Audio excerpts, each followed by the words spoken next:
Welcome back to Worldwide Exchange. I'm Bertha Coombs here on the East Coast. Right now, you're looking at a very quiet shot of Times Square here in New York. Looks like it's going to be another warm day here. Meantime, China's imports and exports grew at their slowest pace in more than 2 years in December, resulting in the trade surplus narrowing for the third year in a row. U.S. Treasury Secretary Timothy Geithner, meantime, is in China today to talk trade, as well as China's oil imports from Iran. For more, we're joined by Cheng Lei from Shanghai with all of the details. Lei, good to see you.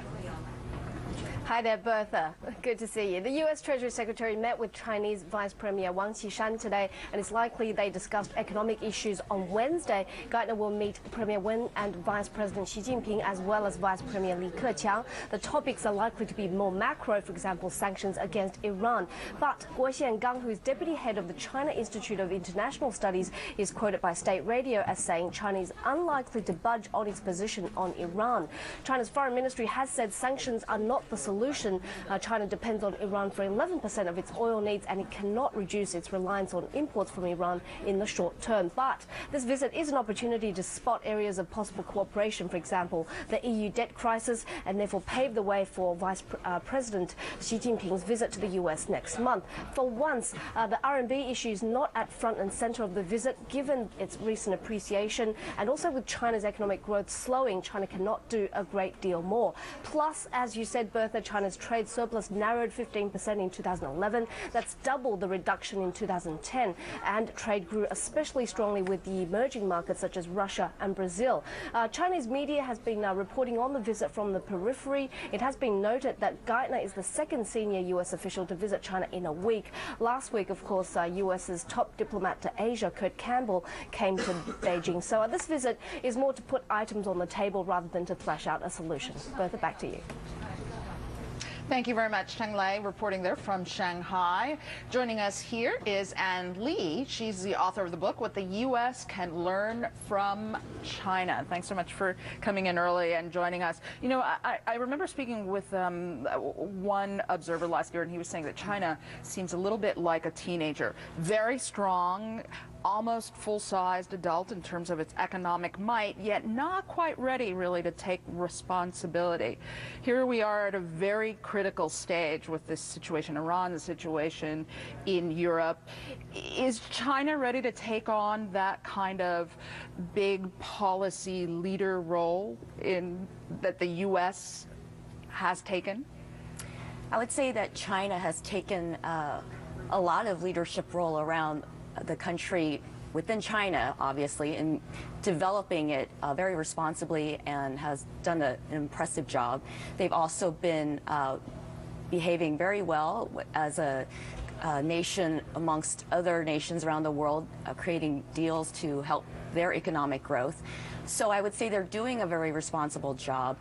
Their focus is still definitely primarily their internal growth, given that they're very poor. So as far as whether they're ready to take a major role in an international setting, that is definitely a bit premature, given that they don't have really the resources to devote to that at this point and make it their focus.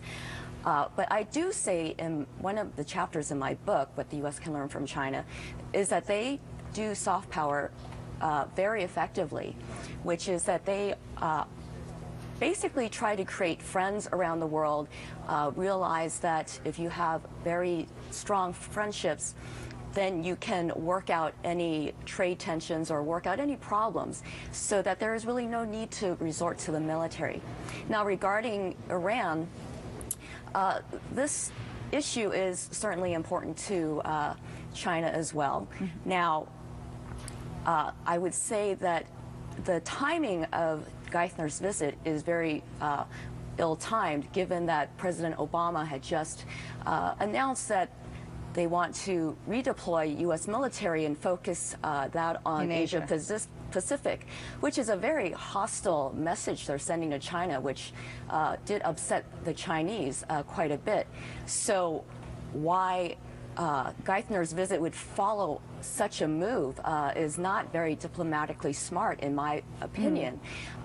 If the Americans really wanted China to go along, they should have been extending an olive branch and saying, hey, we really want to work with you. We don't want you to feel threatened. And then they would have had a stronger opportunity to bring a softer China. approach, if you will. Exactly. Meantime, our guest host, Nick Parsons in London, has a question for you. Nick? Yeah, hi, and good morning. I was just wondering there, you talked about soft power and China building alliances.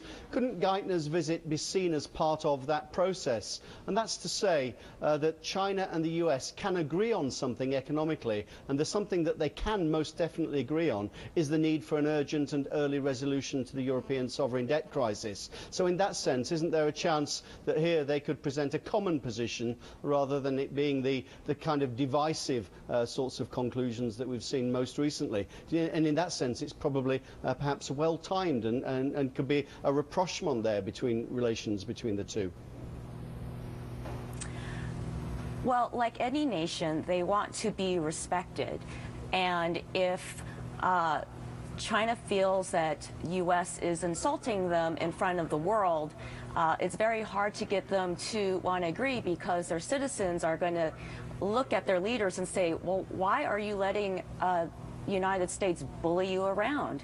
And so, yes, there are definitely opportunities to work together. There are lots of them, and they're one of our biggest trading partners.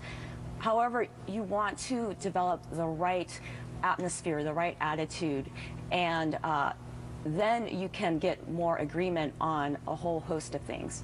And it's Ross here. I was also looking at your 10 predictions for China in 2012. A good read. Everybody should get hold of them. One I want to focus on is the real estate bubble. Everybody's very fearful about that. You say it won't burst. Why? Well, the Chinese leaders have been watching what the United States went through, and so they try to avoid those same mistakes. And so while the United States had made subprime loans where people didn't put any money down for their mortgages, Chinese banks have required a lot of their homeowners to put down 60% down payments on their homes. So even if the real estate prices started to slip, even say 20%, these banks aren't going to take any losses because they have so much equity already on the books. All right, fascinating read. I hope everyone picks it up. Thank you so much for joining us this morning. Thank you. Anne Lee, the author of What the U.S. Can Learn from China.